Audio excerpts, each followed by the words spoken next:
Had to talk more about China's rate hike, what it means for global imbalances. I'm joined by our regular attendee, Stephen Gallo from Schneider Foreign Exchange. Hi, Stephen. Hi, Mark. What does it mean for the yuan? I mean, it rose, 3% against the dollar last year. I've already had one guest today that forecast a 6% gain versus the dollar this year. Where's the yuan heading in 2011? Oh, I think it's headed up. Yeah. The question is, does China adjust the speed at which it lets the renminbi rise in 2011? And that's really up to China. It's up to China to shape its own destiny. It's up to China to use the various tools that it has to allow the economy to rebalance and to control inflation in the process.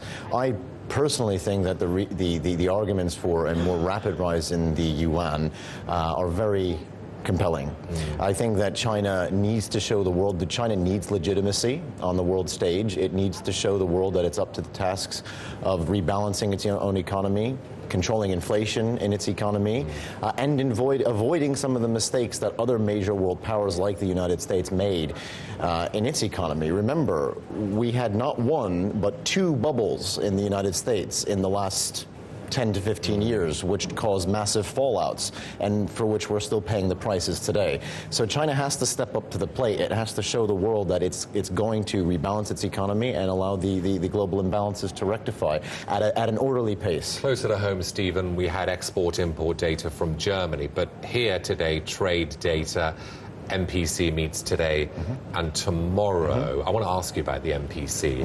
If you were on the MPC, which way would you be heading? Because the divide is forming, isn't it? I mean, it already formed, but last month, Mr. Wheel came on board the rate hike camp.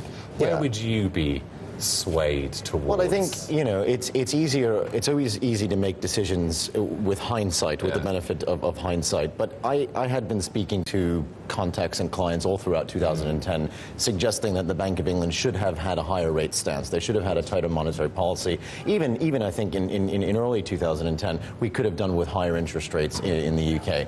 I think the fear that I have is that we'll get into a rates trap. In other words, we'll move down the line here and we won't make that many adjustments with interest rates, and then we'll get to a point where we have to adjust interest rates more rapidly. That'll be a big one, and that'll be a shock. And it could be a very, very negative shock to the economy. And so if I were on the MPC, I would be voting for a rate increase now. I would be voting for a very, very, very fine communication stance from the Bank of England to show the markets that, okay, we're not going to hammer the economy with multiple huge rate increases in 2011, but we are going to remove emergency accommodation so we can put ourselves on a more stable footing going forward. That's what I would be doing on the MPC. What they choose to do is up to them. We'll know tomorrow. Thanks a lot.